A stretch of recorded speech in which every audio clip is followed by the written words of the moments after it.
Welcome everyone to the 7th and final installment of our Back to Business virtual event. This time we're visiting the Manchester metropolitan area. We expect the session to be about 90 minutes long with videos, presentations and Q&A.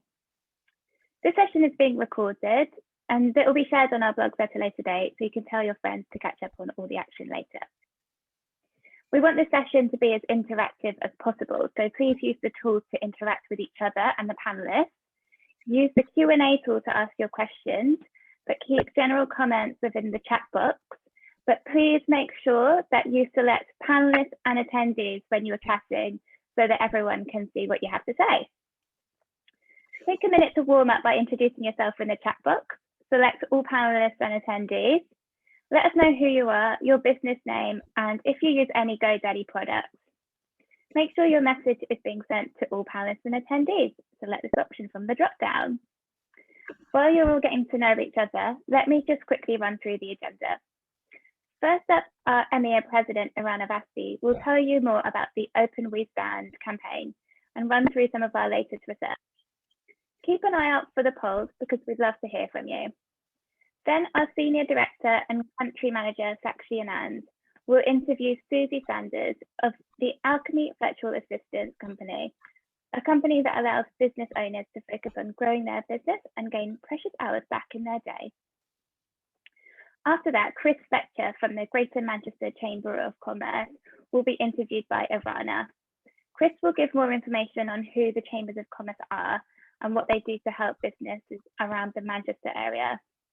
Next, Sakshi will be back to interview Harrison Woods of Your Parking Space, which offers users access to over 250,000 hourly, daily and monthly parking spaces to choose from across car parks and private spaces UK-wide.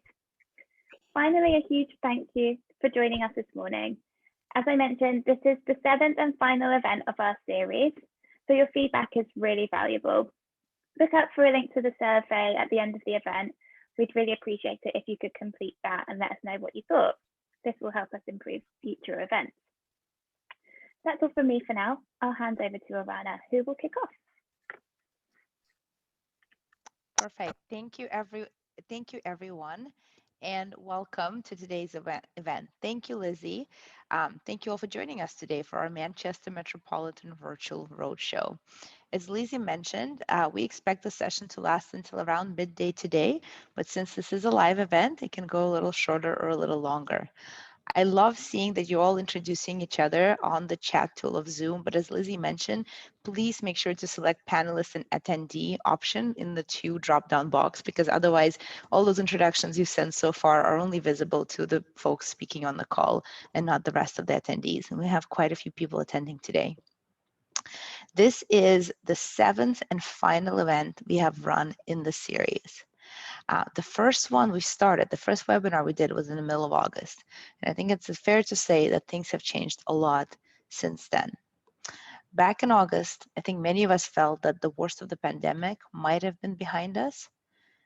However, today we are in the middle of a second full national lockdown, but I also know that those of you in the Manchester area and surrounding areas have been under stricter guidelines all along. I'm sure there's a lot of concern from everybody, from all of us, over the news and what the future might hold going into the end of this year and really into next year.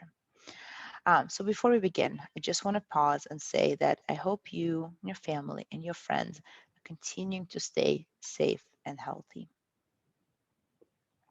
I'm really delighted that so many of you can join, as that I could see through the introduction. Some of you are from Manchester area, some of you are from UK in general, and some are dialing in from other countries like France. So welcome to all of you. We do have an action-packed agenda, and you will have opportunities to have live Q&A, question and answer sessions with our great guests and speakers today. We have 2 speakers from who are small business customers themselves, Susie Sanders and Harrison Woods, and I'm also going to be talking to Chris Fletcher from British Chamber of Commerce a little later today. Please use the Q&A function, and also please continue to use the chat tool to introduce each other, introduce your business, and share anything else you want to share with us. I know some of you are probably GoDaddy customers, but for others, you might be wondering, who is GoDaddy? So let us introduce ourselves through a video.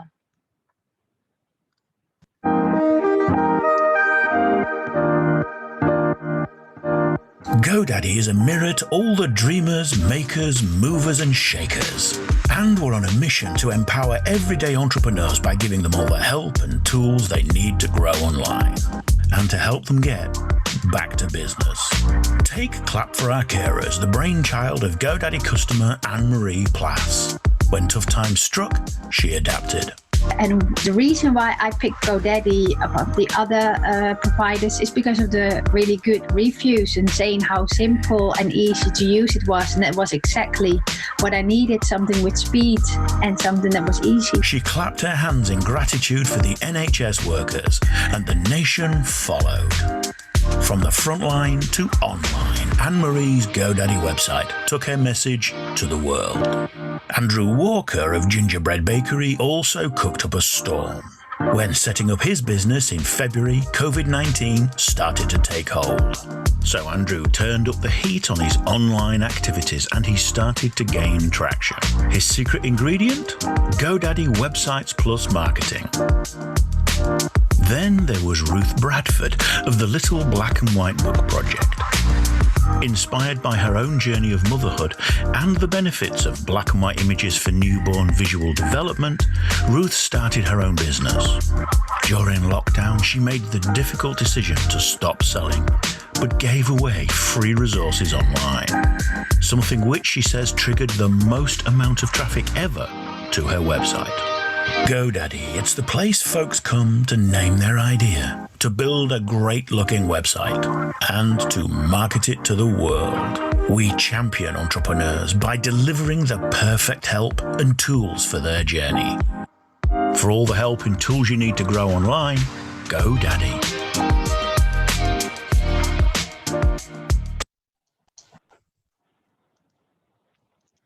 Great, thank you.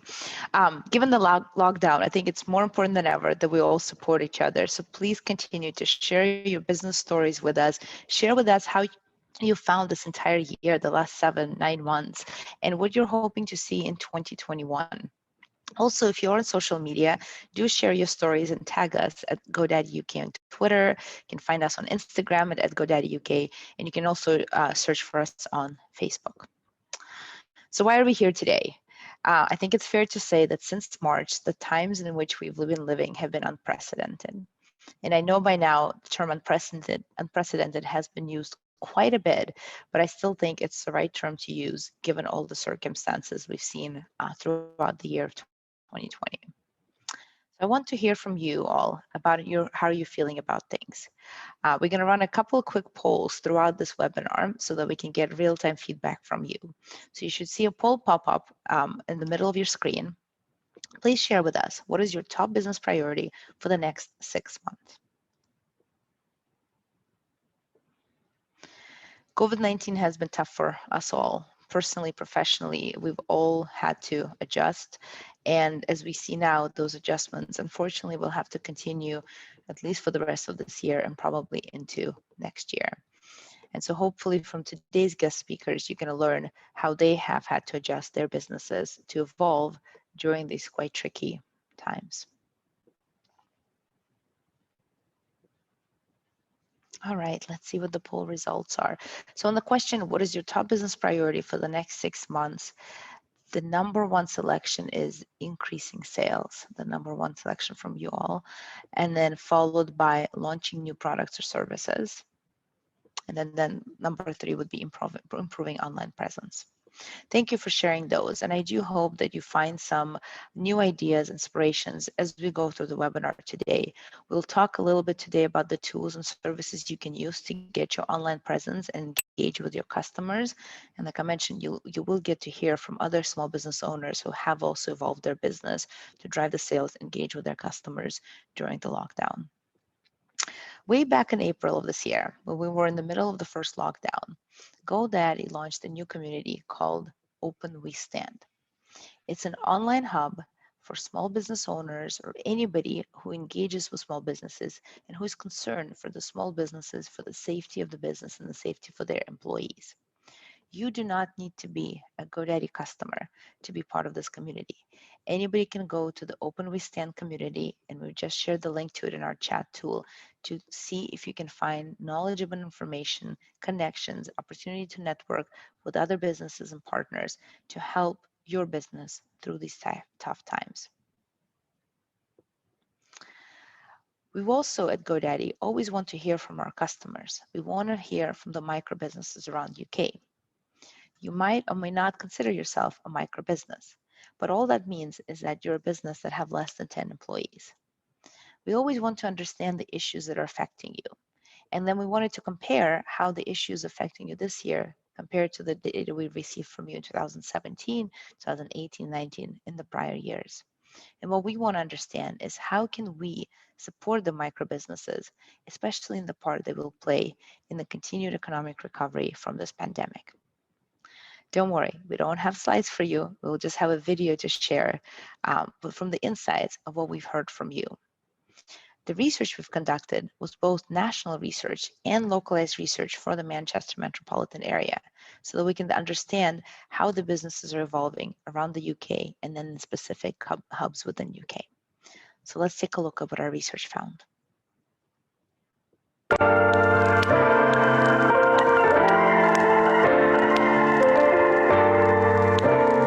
These are challenging times, challenging for all.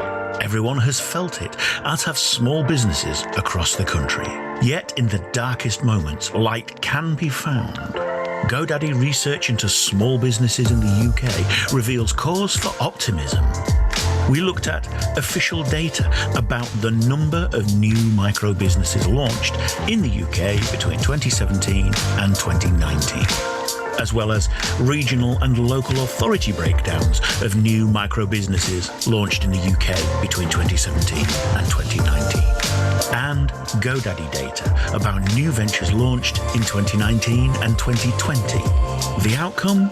We discovered micro businesses are thriving in parts of the UK. To understand the state of the nation, GoDaddy reviewed different data sources. The findings highlighted 6 hotspots in new micro businesses from 2017 to 2019. And all 6 areas have experienced accelerated growth in new ventures in 2020. These trends are fascinating. They're encouraging. And GoDaddy is proud to support the UK's micro businesses. Take Linda E. Since lockdown, the presenter on Pulse 88 has been broadcasting from home using Zoom for podcasts. An event host, performer, and self-professed professional heel wearer, Linda E. embodies the entrepreneurial spirit, and she shows off to the world with her GoDaddy website. Then there's Callum and Aaron of the award-winning healthy fast food service Hunger Foods. When COVID-19 struck, they stopped trading, furloughing themselves. But rather than dampen their appetite for success, it fueled their entrepreneurial hunger. The business bounced back in July. Having cooked up a sweet new website, the venture is now looking to move toward a delivery format for meal service.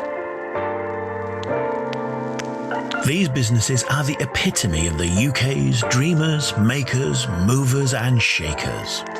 They are the epitome of the spirit we identified in the hotspots around the country, which, during the lockdown, continued their growth trajectory.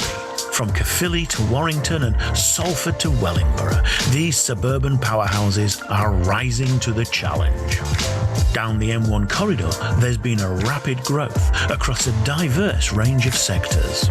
Travel to the northwestern powerhouses, which saw high growth outside the traditional city centres. Now take a trip to South Wales, which enjoyed the fastest growth from a small base. Take a detour to the Southeast Passage, where service sectors are booming by the sea. Buckle up and drive to the Birmingham surrounds, which boast high growth in the outer city regions. The final stop on the journey is central North London, where districts are bustling with micro businesses. It is tough starting your own business, and for many 2020 has been even tougher. But micro businesses are resilient. They are innovative. and they have shown the determination to survive the impacts of the pandemic. Our survey underscored this resolve. We asked microbusinesses what impact COVID-19 had on them. 50% said despite the impact of COVID-19, they expect their business to continue, and 35% expect their business to thrive, with 70% believing their business will recover fully within 12 months. These optimistic comments come despite 38% of UK businesses temporarily closing their doors. And for over a third, the outlook is promising. 39% of businesses confirmed in the GoDaddy research that they are continuing to invest, with 1 in 10 planning to invest more over the next 3 to 5 years because of COVID-19. Microbusinesses are a critical part of the nation's economy. They will play a key role in recovery from the coronavirus pandemic. GoDaddy is hosting 6 virtual roadshows across the country. With more microbusinesses being born, GoDaddy is launching a new mission to help the nation's entrepreneurs rebuild and thrive, helping them to develop their online presence and engage with customers digitally. Together, we can and we will do this. For all the help and tools you need to grow online, GoDaddy.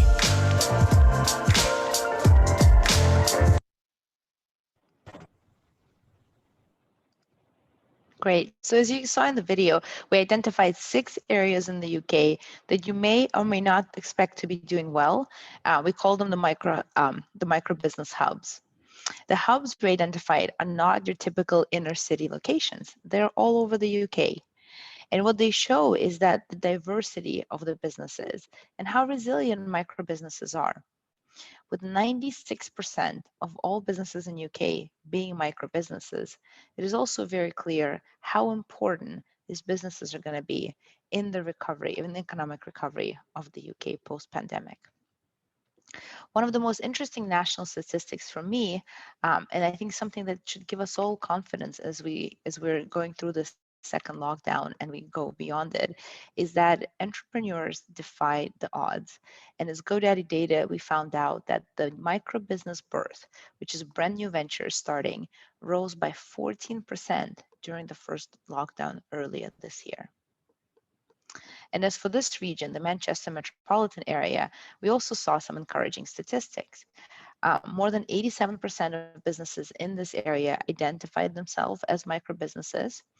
And the Manchester metropolitan area has recorded a 17% rise in business birth during the height of the lockdown between April and June of this year. That is above the national average of 14% of business birth during the lockdown. Before we go any further, I want to hear from you all. Let us know in the chat box, how do you feel about these statistics? Do you see the same optimism as these statistics show for the micro businesses in Manchester metropolitan area or anywhere you're dialing in from? I'd also love to understand, where are you dialing in from? We're going to run another quick poll. Please share with us where you're joining us from.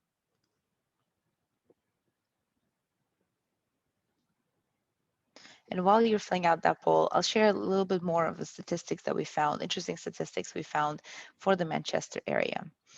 Before the announcement of the second lockdown, we asked businesses about their prospects.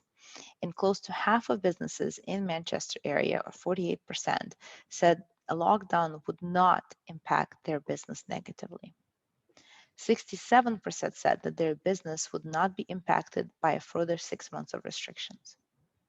And 73% of businesses expect pre-COVID revenue levels to be surpassed within the next 12 months.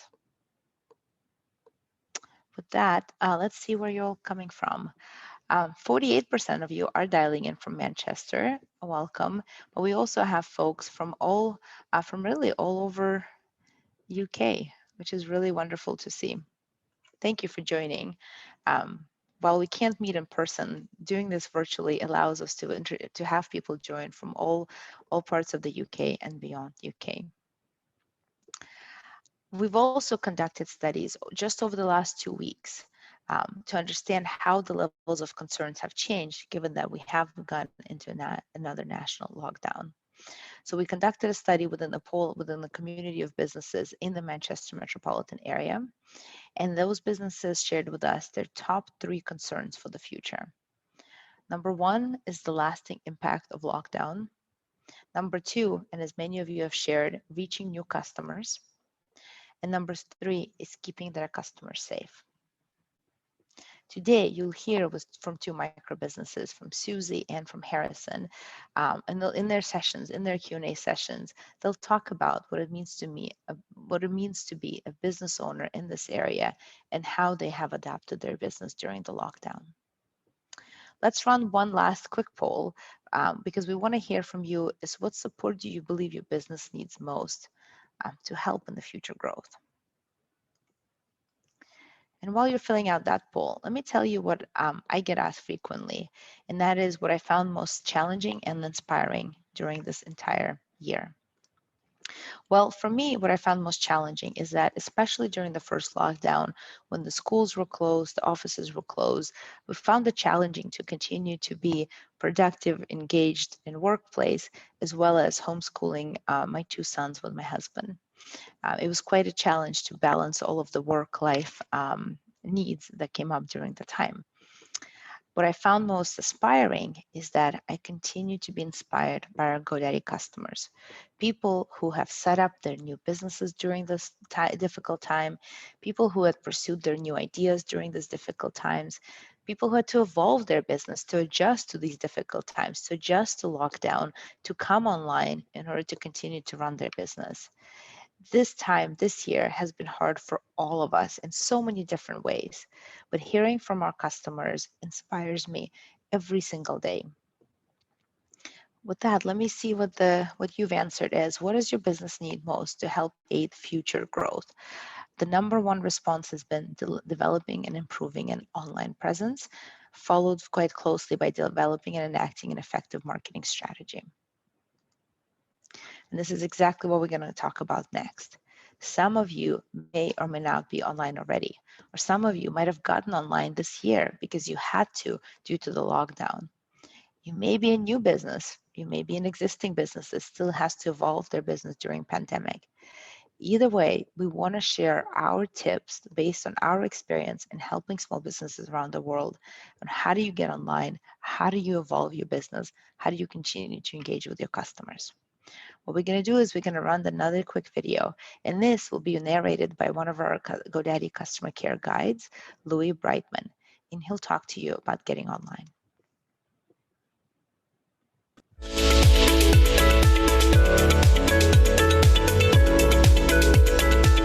My name's Louis.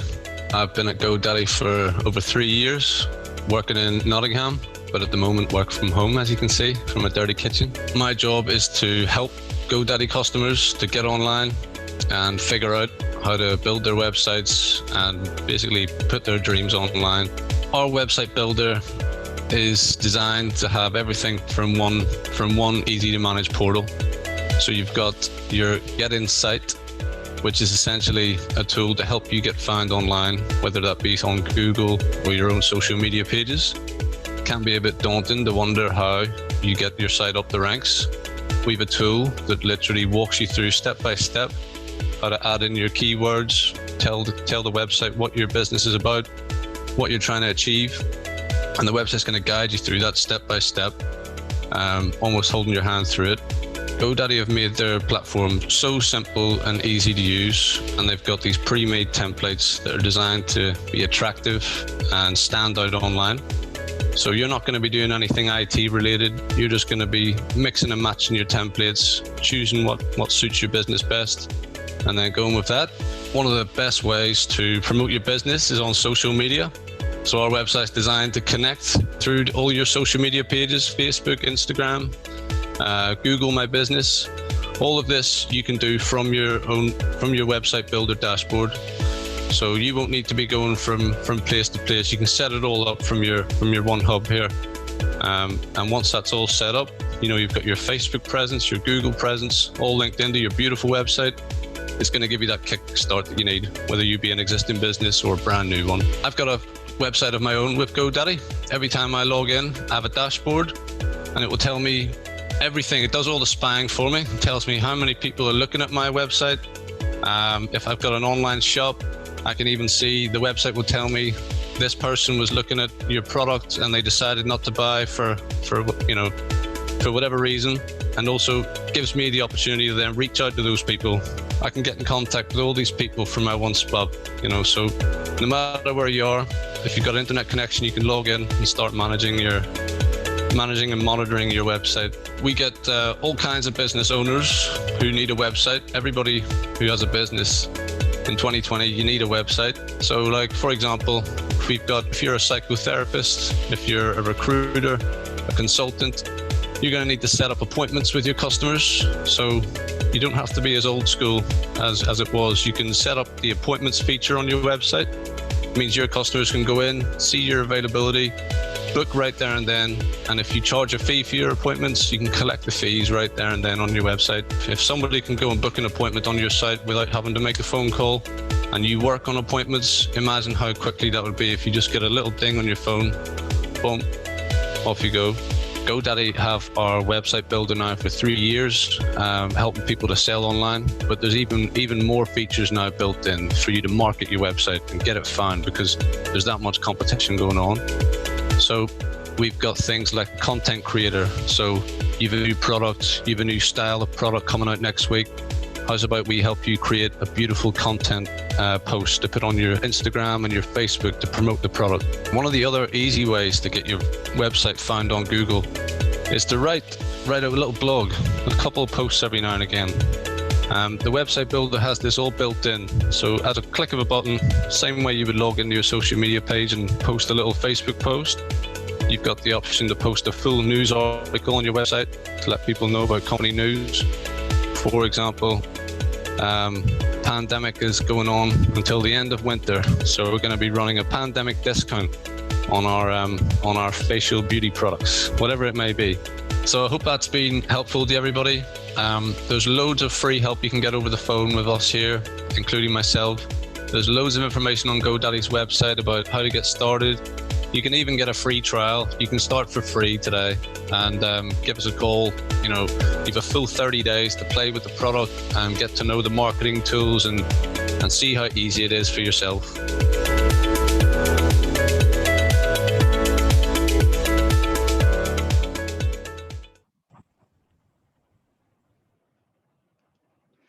Great. Now we're delighted to welcome our first guest, Susie Sanders, and she will be interviewed by my colleague, Sakshi. So Sakshi, over to you.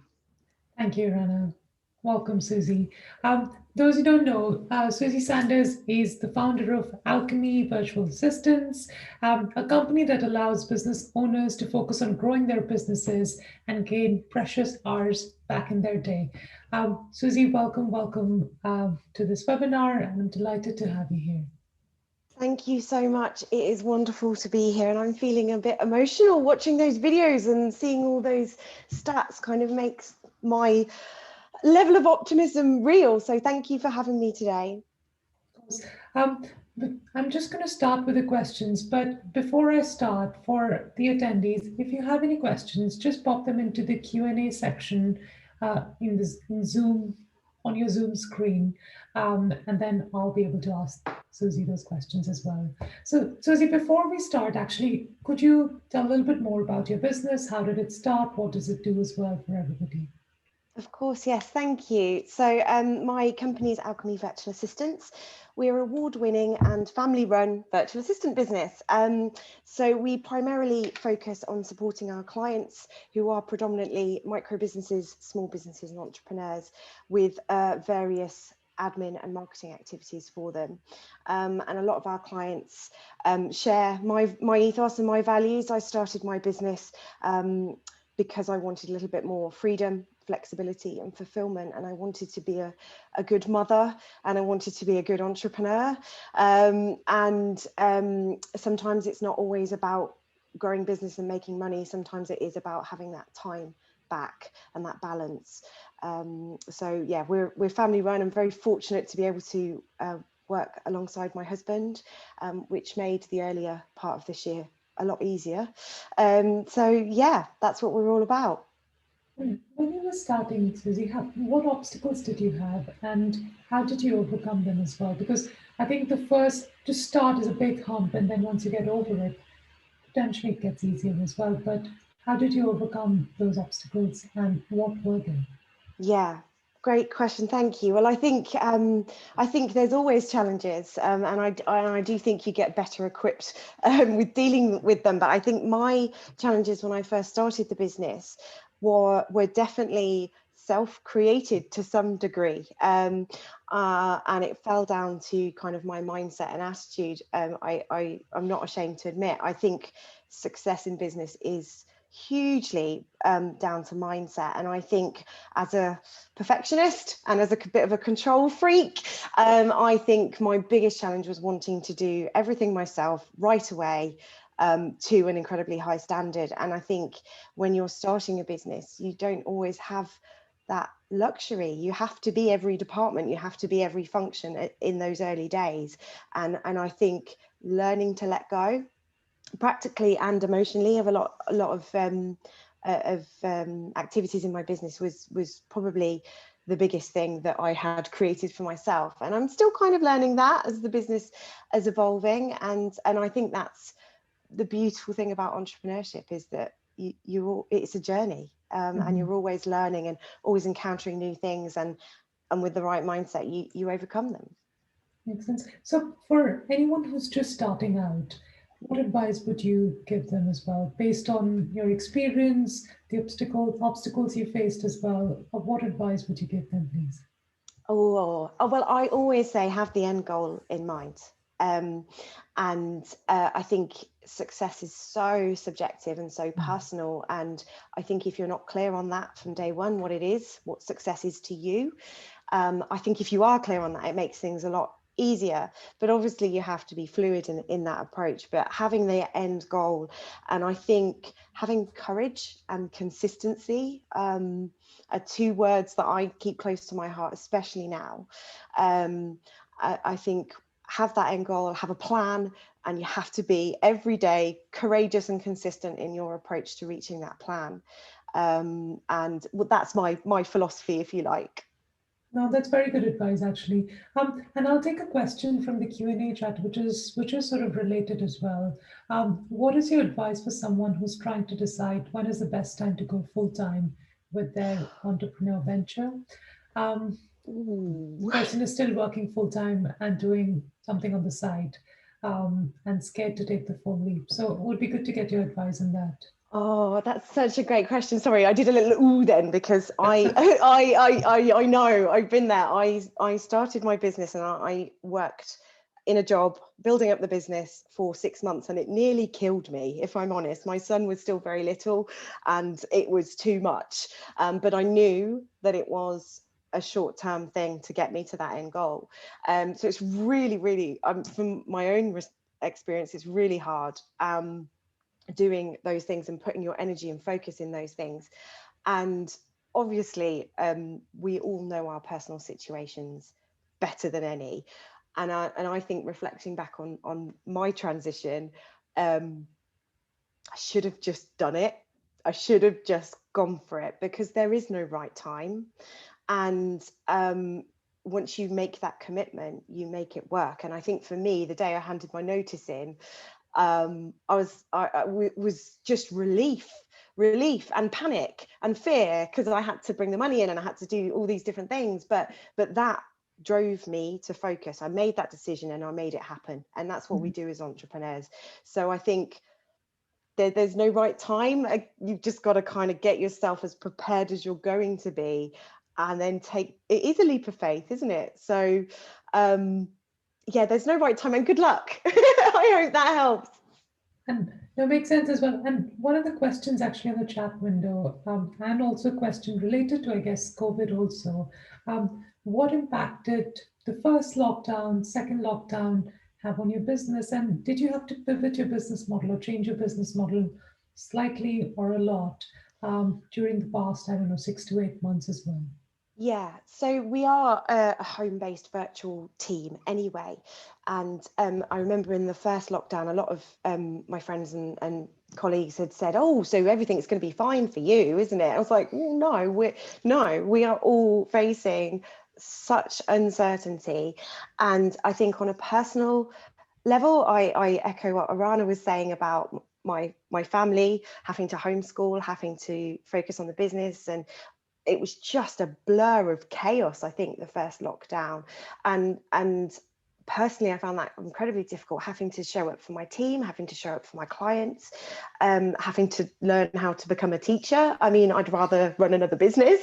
And as a business, we had to support our clients through this as well. And we're very fortunate. A lot of our clients are either exclusively or partially online anyway, but there was a real, I call it a panic pause that I think everybody had way back in the spring, and lots of rearranging, lots of uncertainty, lots of pivoting and communicating. And I think everything got chaotic for us, not in a new client perspective, but just in a managing and supporting each other perspective. It all got busy and everybody's heads were so full. And I feel that has softened because we've got more aware, and I'm not going to say comfortable, we're more prepared now. I think we've had so much thrown at us this year that I think we're all a lot more open and accepting. And small businesses, we are resilient. We are resilient, we are lean, we are used to pivoting and experimenting and being innovative. And I think we've settled a little bit into that now. So sorry, I feel like I've gone off on a bit of a tangent then, but I hope that answered the question. No, but makes sense actually. And on that note as well, if somebody wants to start a new business now, what would your recommendation or suggestion be during this phase, during lockdown? I don't know what's coming after 2nd or 3rd of December. Any suggestions, recommendations for people who want to start business now?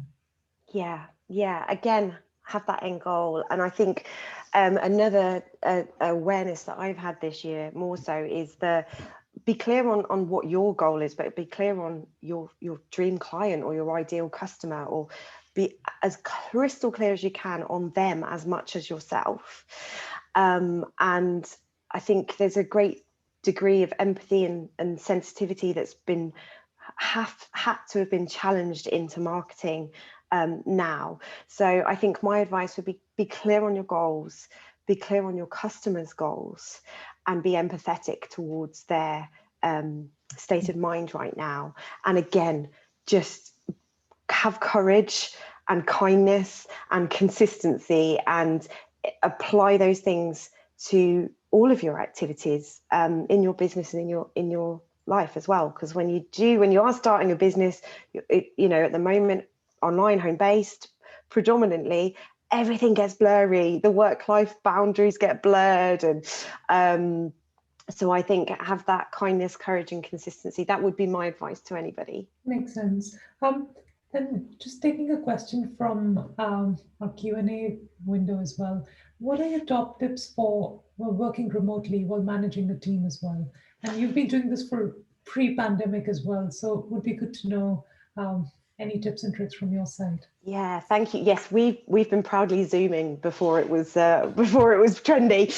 So yeah, it is very difficult. There's a lot of different dynamics to it, and I think the home work-life blend, as I like to call it now, I think some practical tips quickly that I find useful, because I'm all or nothing. I'm always on. My business is my baby, so I'm always switched on. So I find I have a dedicated workspace. We have an office here attached to our home, and little things like leaving my phone at the end of the day, having clearly defined boundaries of when work time is and when home time is, and leaving my phone, closing the door, little things, because you've lost the commute. And that, whilst it is a physical thing, it's also a switching off from the day or getting geared up for the day. So I think if there's any little practical things that you can do at home to keep your work separate think that's helpful. And there was more to that question, wasn't there? That I've lost on my screen now. Just around tips and tricks for working remotely and managing teams. Yes. Remotely as well. Managing teams, yes. I think you can't over communicate anyway, especially now. We have kind of fixed regular check-ins with the team, but we also have, again, clearly defined open communication channels. My team know if they need me, they WhatsApp me. And if it's urgent, they WhatsApp me, and I will be straight on the phone. Because we all have to be connected to each other, communicating, but also we have to be respectful of everybody's boundaries. So we have clearly defined communication methods and techniques, so we can support each other, because that's my personal purpose, but that's my business objective as well, that we support our clients and our connections, and yeah, you can't over communicate. Yep, makes sense. Moving slightly towards being online presence, how important is your website for your business? Is it the thing for you, or anything you can shed light on, please? Absolutely. I think websites probably, it's everything, absolutely everything. It's number one important, and now more than ever, you know, having started pre-pandemic, it was important then, but I think the importance is definitely amplified of having a website, and it doesn't have to be this big, expensive, time-consuming, glamorous project. You know, GoDaddy, absolute shining support, slick, easy, simple, all the tools you need. You don't need that technical know-how. And I think it is the website, but it's having a consistent presence in other places that amplify that website and drive traffic. That's important. Again, now more than ever, we are all online, and I think even if it's a simple validation tool, your website, even if it's that, it's still incredibly important. You did mention about sort of other places as well. What other digital channels, Susie, used to promote your business? And also, Alison has also asked a very similar question, which is to increase engagement with your clients and start at the journey of, and customers at the start of your journey without additional cost. So what digital channels do you use, but also any tips to increase engagement with your clients and customers during the start of the journey as well? Okay, so I was just making some notes so I don't forget. So that's, yeah, brilliant. Thank you, Alison. And I think from Alchemy's perspective, we have an online presence on across most social media platforms. Now, when I first started, I picked one, I did it well, then I grew, because you can't do everything all by yourself. So we LinkedIn is a big one for us. And again, I'm a big fan of recycling content. So, you know, if you're creating blogs on your website, that gives you can repurpose those as several different posts or articles, or so that would be some of my thoughts on that. Even if you just pick one platform, where is your dream client hanging out? How can you reach them best? And with regards to engagement from clients and customers, I think that's, again, hugely important. And whilst we are a virtual business, I'm quite old-fashioned. I have a huge importance on relationships from a personal fulfillment perspective, but obviously as a virtual business, you need to, again, over communicate almost and have that presence in your customer's day. And I'm actually a big fan of picking up the phone, unexpected, unplanned, checking in. You know, we are a B2B business, so our client base isn't that of what a product or selling something online as an online e-commerce site. Our client base is a lot smaller, so we can foster deeper relationships. But I think picking up the phone, doing something unexpected, or writing, being real and being honest with what the situation is that you're facing, and giving value as well. that checking in and giving value. What is it that your clients are facing, and what is it that they're worried about? And how can you foster that relationship and that trust by just saying, okay, I get this, I understand you. I think as people and as customers and as business owners, we all want to feel understood by businesses. And I think that's something that gets forgotten sometimes. No, that makes sense. That makes sense. Also, in terms of another question from Sandra here, which is how Brexit has affected your activity, if at all. And there's a similar question for GoDaddy, which I won't answer here, but I can follow up later as well. But from your business perspective, anything that Brexit has impacted, or you reckon it would? So it'd be good to get your thoughts. I know we're all sort of waiting on what exactly does that mean. Yeah. Brexit, but still.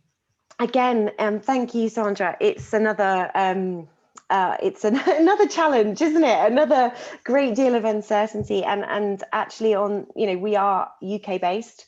All of our clients are UK based, so at the moment we're kind of watching, learning, understanding.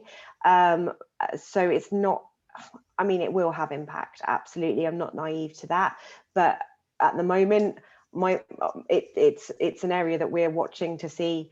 I think again, it's so fast changing, and the information is still all up in the air, isn't it? So on this, not affecting us too much, but very mindful and very open to again, there's a lot of business support and communities that are available, such as the Chamber, who are feeding that information and lobbying for their communities. So yeah, not too affected, but definitely eyes and ears and brains open on that. Mm-hmm. Makes sense. And perhaps the last question, actually, because I'm getting things about a few minutes left for our interview. But one of the things which our customers, GoDaddy customers, always say is that one of the biggest challenges for them is to get more customers. Mm-hmm. And a lot of sort of information online is about B2C, but being a B2B business, what channels, digital or otherwise, or what social media tips perhaps you could share with our attendees to attract more clients, more customers into their business as well? Absolutely, yeah. It's always a big focus, and I think for Alchemy we do gain a lot of traction online, but we also are avid networkers. I think again it comes down to relationships. I started networking quite early on because I actually enjoy it. I discovered I enjoyed it, and when I'm pre this, going into a room full of people who share your values and share your ethos and can support you, it's inspiring surrounding yourself with those people, and that's still important, I think, to even online. So I think networking and fostering those relationships and approaching that as relationships, not just selling, going into a room saying buy my thing. I think it is more, to me it's more about developing relationships. So we get a lot of opportunities, collaborations and clients from networking, and now again I think the possibilities are more limited but more open as well. So I think for us it's the balance of the two. On the digital, so LinkedIn is fantastic for us because that's where most of our clients as business owners are, and I think again consistently with that. I had one client that came to us. We'd had an initial conversation this was a couple of years ago, and he was poised like, yes, I didn't know virtual assistants existed, I need you in my life. And then he just kind of drifted off, never heard from him. 2 years later, he came back in touch. I got back in touch and said, I'm ready now. I've been watching all of your activity on LinkedIn. I'm so impressed with what you guys are doing. Let's go. And not once did he ever liked any of our content or engaged with it, but he was watching.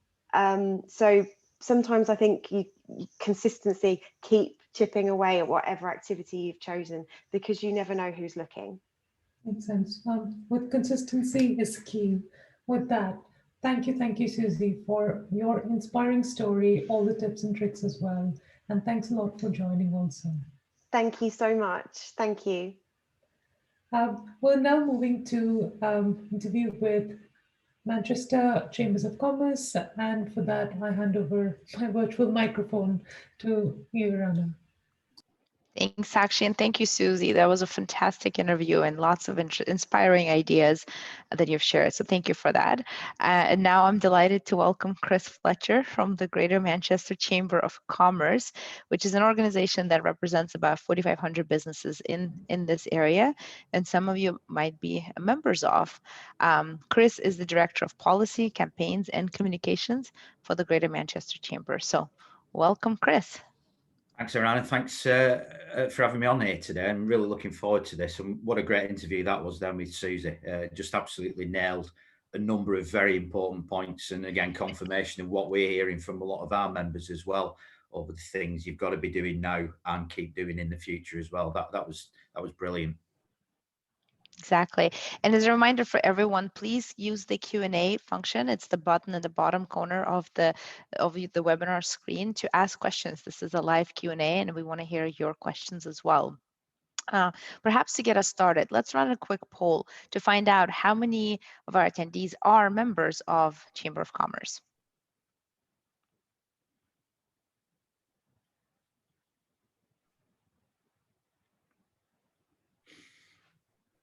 All right, should be a quick and easy poll. What do we have? To the question, are you a member of Chamber of Commerce?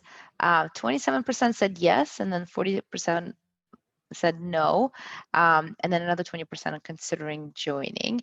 So with those results, understand, what does Manchester Chamber of Commerce do? Who does it represent? And how does it engage with business owners? Yeah, thanks. It was interesting that, because at least people have heard of Chambers of Commerce. Don't think anybody said they'd never heard of one, which is something. Greater Manchester Chamber, we are the largest chamber in the UK. We have about 4,500 members throughout the whole of Greater Manchester and beyond as well in membership. We've also got our Greater Manchester business community with about 750 members in there, and that was a special initiative we launched during pandemic to give people a taste, as it were, of some of the things that they can get from the chamber. The Chambers of Commerce are different throughout the world, throughout the country, but basically we're here to help businesses grow and develop. We're here to put them in touch with other businesses. So if they want to, grow their market and make contact with other businesses, that's a key part of what we do. Do that through a range of services and offers and benefits that we give to our members. We also do a lot of lobbying and campaigning work, and that's been really, front and center of a lot of what we've been doing during the pandemic as well, to make sure that whatever comes out from government helps business and it's there to support it. We do a lot on international trade as well. We've got a fantastic international trade team that deal with the sort of nuts and bolts of people wanting to export or import, as well as offering advice. And again, if you've got a business or you are a business owner that's looking to export or expand into a brand new market, we've got people that we can contact in those markets as well. So it's a whole range of packages and services designed to help businesses grow, develop, support them, and also see them through the tough times like we've got now.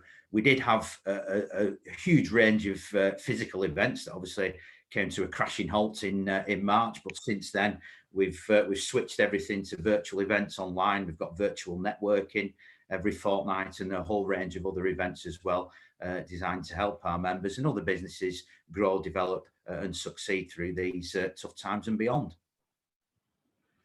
Thank you for that introduction to the Chamber of Commerce. I'm glad to hear that the events, especially the networking events, all the important events, can continue to go online.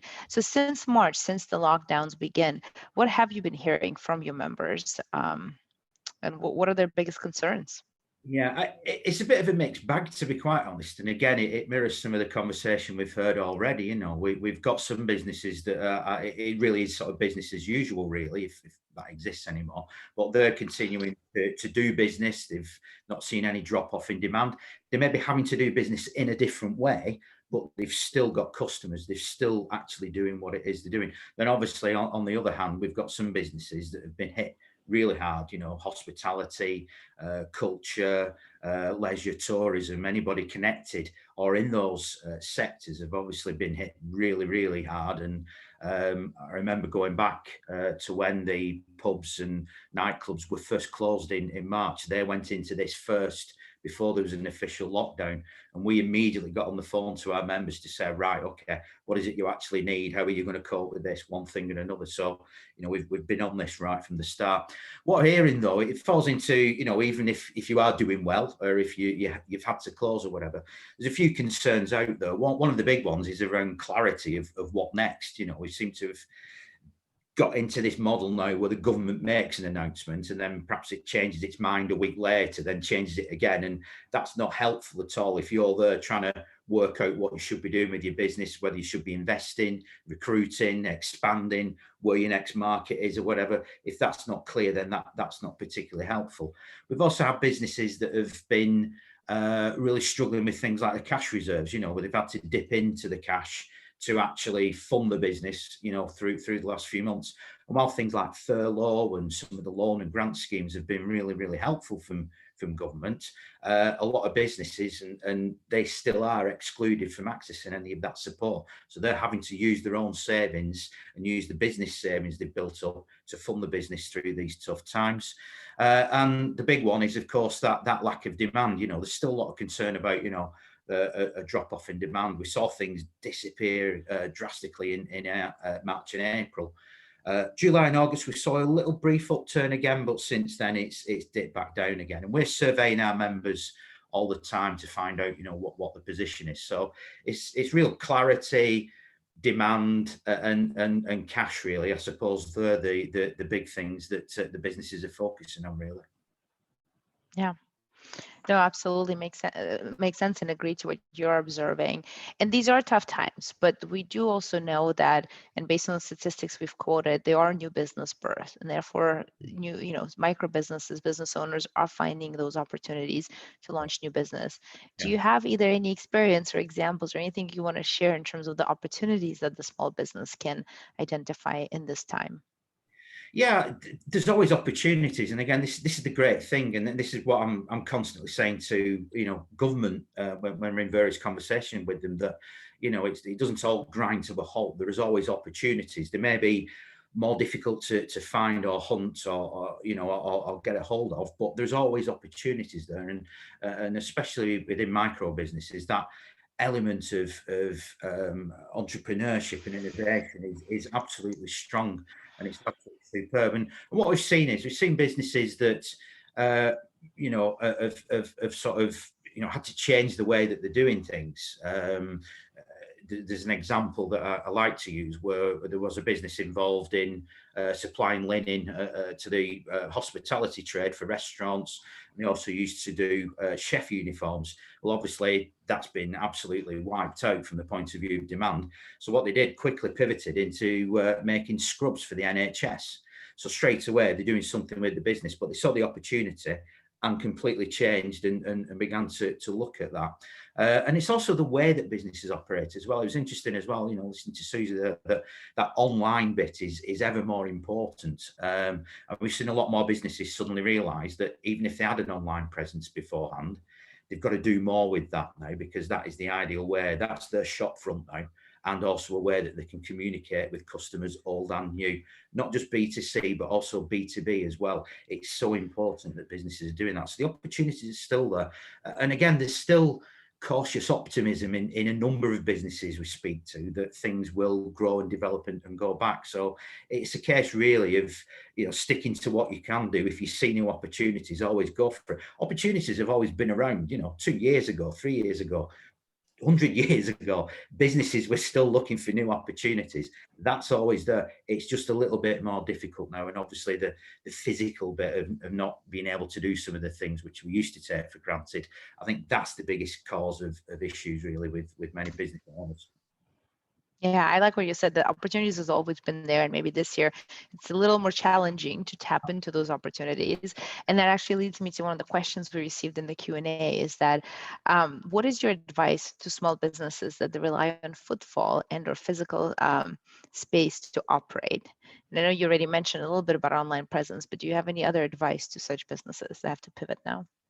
Yeah, I mean, it's. I mean, the other thing is that you've also got to look at your surroundings as well. I mean, this is so important. We've heard a lot about this, whereby if you're in the city centre, it's going to be an awful lot more difficult in those circumstances than if you've got a office space or a retail space or whatever it is, workspace away from the city centre. Because anyone that's been into the centre of Manchester recently know, it can resemble a ghost town, even at the busiest parts of the day recently. So your footfall has completely dropped off there, and that is difficult. I suppose over and above that online presence and just doing more online, I suppose is one of the key things. And again, don't just think it's the website. You've got social media now. It's still amazing the number of businesses that are saying, I don't use Twitter, I can't understand it, or Facebook. Well, Facebook's not for business, is it? Or those sort of things. Well, yes, it is. And you've got to perhaps learn and adapt new ways of doing things online. And again, that like I said, where you actually are based is important. We're hearing that, out in the outer lying towns and suburbs of Greater Manchester, that they're probably in a better position at present than businesses that are in the city centre, quite simply because obviously a lot of the offices are still empty, the public transport's not operating as it should. So obviously they've taken a hit. So, we're coming across businesses all the time that are saying, well, we need to do something different. I mean, one of the things we can offer as a chamber is that exposure for our members. If you've got a good news story, you've got a blog, you've got content that you want to get out to people, we'll quite happily publish it for you and just raise that profile for you as well. So yeah, there's no way around that physical bit. Obviously, if you can open, make sure you're COVID secure. There's no way around that. But it's just using those online and virtual methods in a little bit more intelligent way and smarter way than maybe you've had to in the past. Maybe learn some new skills as well. Yeah, absolutely. And to your point, right, there's the ability to use social media, to use online presence to really evolve your business. And I think some of the businesses are challenged in that not every business translates easily online. There's certain businesses that happen in sort of in the physical interaction that you can't easily translate online. One of the examples I share in the prior webinar is that one of our small business owners and customers in Germany is a tattoo artist. Well, even though he has an online presence, it's not an easy business you can replicate online, or at least definitely not recommended to do at home. So what he actually had to do, he had to evolve his business model, and he started creating unique temporary tattoos that he sells to people so they can try it on before eventually coming into the store when the store can open and actually getting a real tattoo. So he truly had to evolve and innovate around the business model because it didn't easily translate to online to online space. But the other thing it's a physical business, isn't it? Giving somebody a tattoo, unless they come up with some fancy new AI or something for that, you're stuck to somebody being there. Well, that's a super example, definitely. Yeah. And you started talking about some of the services that Chamber of Commerce provides. So let's do another quick poll in terms of what are the, let's launch this poll to see what services are your members relying on today. So which benefit of being chamber member would you find the most helpful for you in your business, either because you're leveraging it today if you're a member or in the future? We're also seeing some great questions coming in on Q&A. So once we find out a little bit more about the services the chamber offers, some of those questions ladder up to it quite nicely.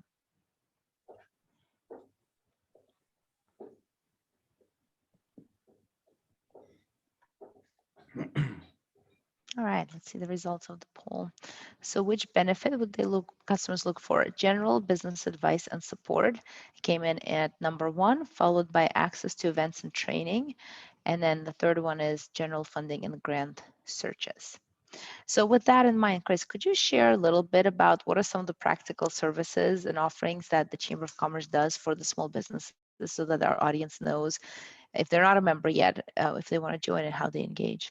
Yeah, no problem whatsoever. I mean, it's interesting because what we try and do with our services and benefits is really look at getting businesses to, either run more effectively, more efficiently, and also help reduce some of the costs and put them in touch with people that can help them as well. So picking up on the general business support and advice, we offer a range of different, pointers we can give to people as general advice and support. What we normally do is if somebody comes to us asking, for example, or need help with to do a marketing plan or whatever it is, there's a couple of options we can do. We usually refer those back to people like the Business Growth Hub in Greater Manchester, or we've got a range of people that can help who are existing members that can help people with that as well. So it's joining that community together to offer that help and support with that. The other point around financial support and grant finding, I noticed there's a couple of questions around that as well. We just launched a service in the last couple of months through a partnership with a company called Swoop, and what they offer is a Chamber Finance Finder. And basically, it's an online portal that covers all the available grants, loan schemes, commercial loans, venture capital, you name it. If there's a way of raising money for your business, whether that's through commercial services or, like I said, through government grant schemes, it asks a series of questions that business answer, and then it comes up with the best recommended way of finding that. And we found that to be particularly popular, obviously, in the last few months, as businesses have been looking at what grants are available to them. Networking opportunities and access to events and training, that's obviously a core part of it. And as I've said already, we have maintained those online. We used to run probably 150 physical events in the year, on all sorts of issues around sectors or particular topics or particular businesses. But like I said, we've had to switch all those to online, and again, we've still tried to replicate what they were to make sure we can put businesses in touch with each other, or begin to run a series of seminars or webinars about particular issues as well, which is quite important. Businesses are after, well, if I've got this as a problem, how do I get around it? And one of the final bits I just want to mention on this is things like free legal advice and HR advice as well. If you're a chamber member, you've got access to a helpline that you can find out information to make sure your business is trading legally, or even if it's just to ask a question. We find that very popular with people maybe looking to take the first employee on. What do I need to do? What forms do I need? What does a contract of employment look like? All these types of things. There's access points there, and even templates as well that members can download. Say, well, that's a contract of employment. I don't have to worry about anything. I've got that as part of my chamber membership. So it's literally a very, very broad, wide-ranging series of different things we can help people with. And if we can't do it, we know somebody who can. And I suppose that's the benefit of being part of a really good business community like we've got in Greater Manchester. Great. What a great network. There's another interesting question in our Q&A tool is, how do you think businesses can support each other during this pandemic? I think that's really important. And I think there's something very, very important within that as well, because it's not just about making sure that businesses carry on trading, and that's important. And this is why we've done as much as we possibly can during the last 6 months to make sure those connections exist between members and between business. I also think there's that health and well-being bit as well for support. And as somebody who's been working from home, for the last 6 or 7 months, even with my family here, it can get lonely. So it's so important, that you speak to your regular business connections as well. It's not just about doing business with people. It's about the people bit of business as well, isn't it? You've got to make sure that you can keep in touch with people, whether that's on the phone or virtually through social media or whatever it may well be, but just to sort of keep it going. And again, those connections made now and that extra distance you're traveling now to make sure those connections stay in place will pay off when growth comes back and we move out of this, as we will do. We're not in this forever. Things will come back. So it's important that we look after our sort of business connections really within that, as well as carrying on trading with them. But that personal bit, I think, as well, is so important. The health and well-being of people on this is absolutely vital. Great. There's another couple of questions in the Q&A tool, so we'll carry them over to our chat tool. One of them is about financial support, and another one's about getting started as a business. So we'll make sure to carry over to chat tool. We do have to wrap up in a minute. So I want to wrap up with this final question is, how can our audience members get in touch if they want to find out more about the Chamber of Commerce and become a member? If you want to find out more about the Chamber, I'll give you 3 things. We've got our website, www.gmchamber.co.uk. There's an email as well, mmt@gmchamber.co.uk. That puts you right in touch with our membership team, or you can give us a ring on 0161 393 4321. And like I said, or follow us on Twitter at GM Chamber and DM somebody on that. We always pick messages up, and we'll look back to responding to you as quickly as we possibly can. Perfect. And we've added all those contact details into the chat window. And with that, Chris, thank you so much for being here. Thank you for staying around and answering some of the questions that we didn't get to live, but I really appreciate all your feedback and your insight from what you're seeing from your network as well. And with that, thank you. And with that, I'm going to pass the virtual microphone back to Sakshi. Thank you, Emma. Thanks, Sakshi. Thank you. And I'm delighted to also introduce Harrison Woods, who's the CEO of Your Parking Space, which offers access to over 250,000 hourly, daily, and monthly parking spaces to choose from across car parks and private spaces across the UK. Welcome, Harrison. Thank you for being here and answering a few questions. No problem. Nice to meet you. Hi, everyone. Nice to meet you as well. So before we start, if there are any more questions, any questions for Harrison, please pop them into the Q&A section of Zoom, and we'll start from there. Harrison, before we begin, actually, if you don't mind telling a little bit more about your business, what inspired you to start it, and when did you start as well, please?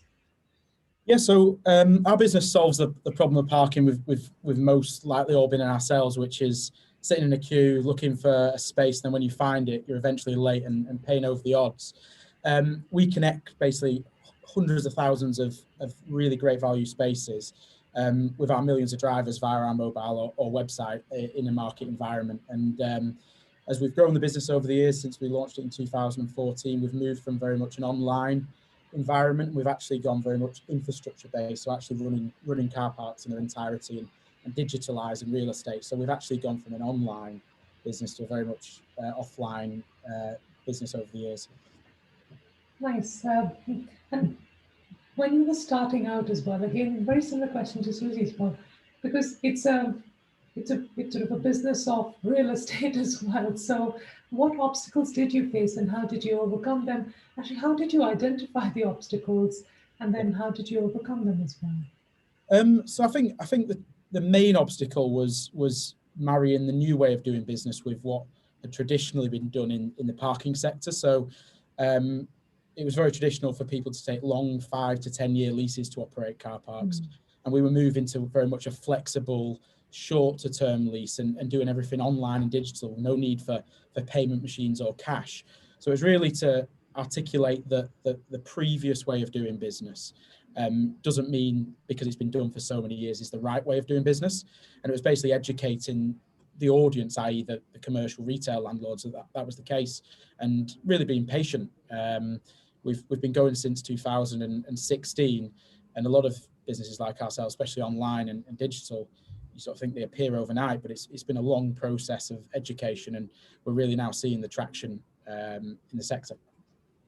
That's it. And also for somebody who's planning to start a business at this moment, and I'll come to sort of how your business is working during the pandemic and the changes you've made, but somebody who's planning to start a business right now, what advice would you offer? My main advice is, it sounds a bit, my main advice is do something someone else is already doing. Don't try and think of something unique.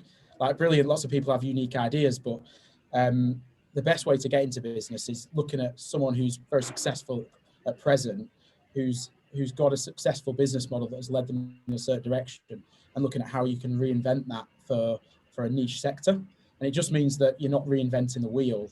You're actually going to a sector that's proven, has been proven to succeed. There is already customers there, and basically look for that niche gap in a sector that already exists. And that's what we did. Like, parking is a necessity in my view. People were doing what we are now doing back in 2016. It was really, I thought, well, we can do it better, and there's clearly an audience there. And that's my biggest recommendation for anyone going into the business. Don't try and be too special and try and make something up that doesn't necessarily exist. Just don't reinvent the wheel. That's great advice, because It helps you overcome the thought of, well, everything I've ever wanted to do is already done. Haven't you heard that before, right? So that's great advice, actually. Moving slightly towards all the COVID and pandemic times, how has COVID-19 impacted your business? Because we are seeing a lot more cars out there, but not sure about parking. So I just wanted to know more about how it's impacted and what you've done as well in the past 6 to 8 months to pivot the business, or it's been fine as it is. Yeah, so before COVID really hit, which was February, March time, we were having record months. We were close to 2 million a month revenue, parking more cars than ever. And obviously when COVID hit, and especially when the first lockdown came in, we saw a dramatic drop off in bookings. So we lost nearly 90% of our short-term bookings, which are bookings between an hour and a day. But we built a business model on subscriptions, so 30-day rolling contracts. And really, although it's not as sexy as short-term transactional bookings, that actually allowed us to protect our business and continue operating, because a lot of those contracts stayed with us. And really, it in a weird way, it's allowed us to focus on things we couldn't focus on because of the growth we were having. So things we always wanted to do, get back round to doing them. And it basically it turned us back into a team we were in 2016, where we were setting up the business. How can we make things efficient? How can we do bootstrap areas? And it really, refined the business and streamlined it. It was quite exciting actually at the time. Oh, that's great to know. And also you've pivoted or added new business models to your business anyway. So you mentioned about sort of leasing car parks and then subscription. And what is that step that you have to take to change your business model? And did you change your business model or pivot anyway for COVID as well? Or any advice you can offer if somebody or one of our attendees wants to add new business model or wants to pivot as well? My recommendation is to just constantly pivot and try new areas, and understand the risk and loss if it doesn't work out. So that's and don't write business plans. Like we don't plan too much. You can spend hours and months and weeks planning on what you think's going to happen. Just mitigate what is the maximum risk if your pivot fails. Can you cope with that maximum risk if it happens, and do it lots and frequently? And you'll eventually fail in a lot of them, but the pivots that win will stand out. And we're a classic example of that, where we were solely online, where we did the difficult bit of driving an online marketplace platform, and then we decided to pivot to actually operating car parks through digital infrastructure. And there was risk in that. Say existing providers who we work with who do that same product, but yeah, it was. The upside was monstrous, and we're doing that every single week. We're installing EV infrastructure across the country at the moment that has some risk and capital outlay. With another 10 other things I could mention, but just constantly, don't spend too much time planning. Just eat up the risk, understand if it fails, you can live with it, and do.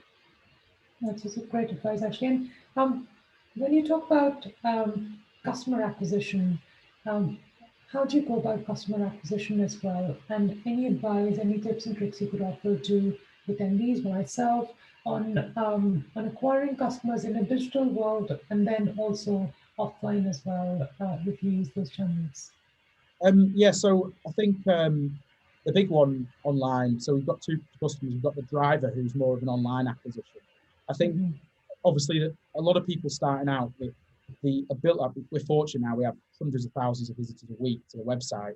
But initially, when you start an online business, it really needs to be seen as a transactional channel.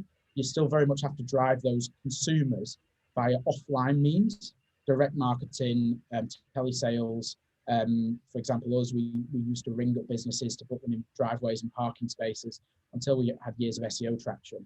But then from the supply side, good old-fashioned hardcore sales and proper, not sending PDFs, sending actual paper documents. It can't be beaten. Too often, businesses, especially online, all sort of like their airy-fairy tweets and emails. There's nothing better than picking up the phone and having conversations, and that's something we really promote internally. And again, bringing actual documents to meetings and face-to-face. I know it's more difficult now in COVID, but yeah, it's never relying on inbound leads.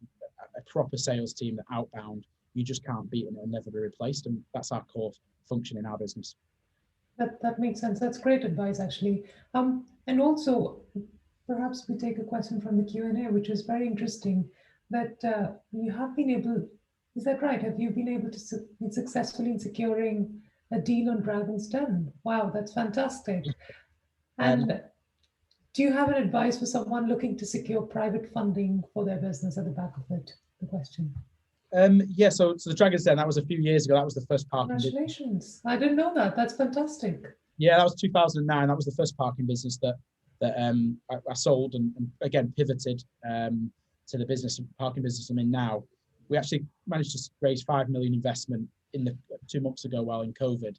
I think the key is, my advice raising funds is, as a business, don't say that you're going to be the next Twitter, Facebook, Uber. It's just unrealistic. If you become that business, fantastic. But you need to ground yourself in businesses like On the Beach, businesses you might not have heard of, but are very successful. And cash is king. No one really cares about Twitter followers or how many likes you have on Facebook or the audience you have.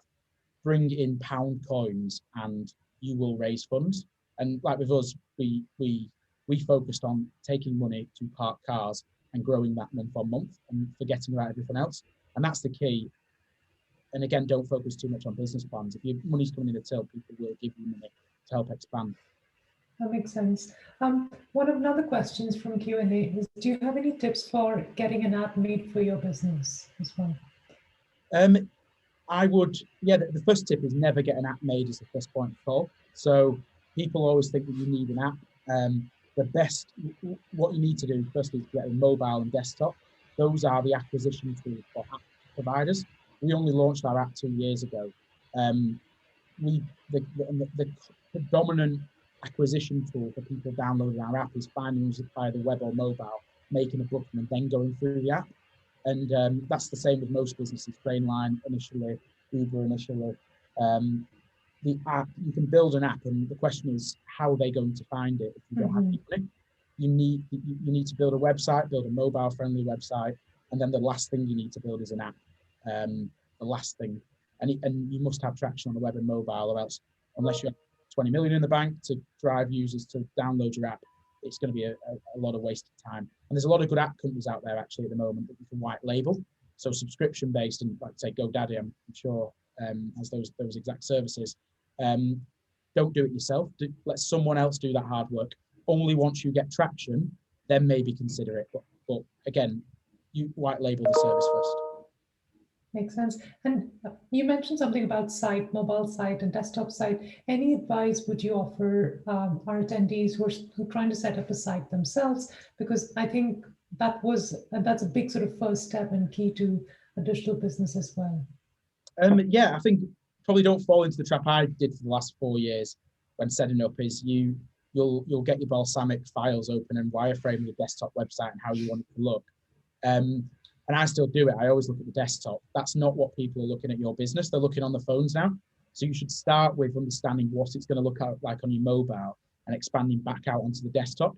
And it's easy I do it still now. I forget that. Or maybe I don't want to look at it because it's easier to do look at the desktop, but it's just thinking mobile first, mobile friendly first, not app first, mobile friendly first, which is very important.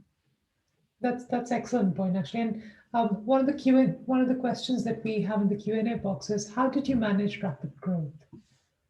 It is keeping the team small, not getting excited about, as a business owner, a growing business, and remembering that all the team are exactly like, ultimately, I'm making it up as all the team are making up. I don't have a golden bullet on how to run a parking business or a business in general. So it's making sure you keep grounded and keep going to all the deals, keep meeting the clients, keep understanding the proposition, keep seeing why people don't like you and why people like you and why you win deals, and don't step away as you're growing from that day to day, because I've seen too many friends and businesses that have some success, raise £5 million, and then they step away from going to client meetings.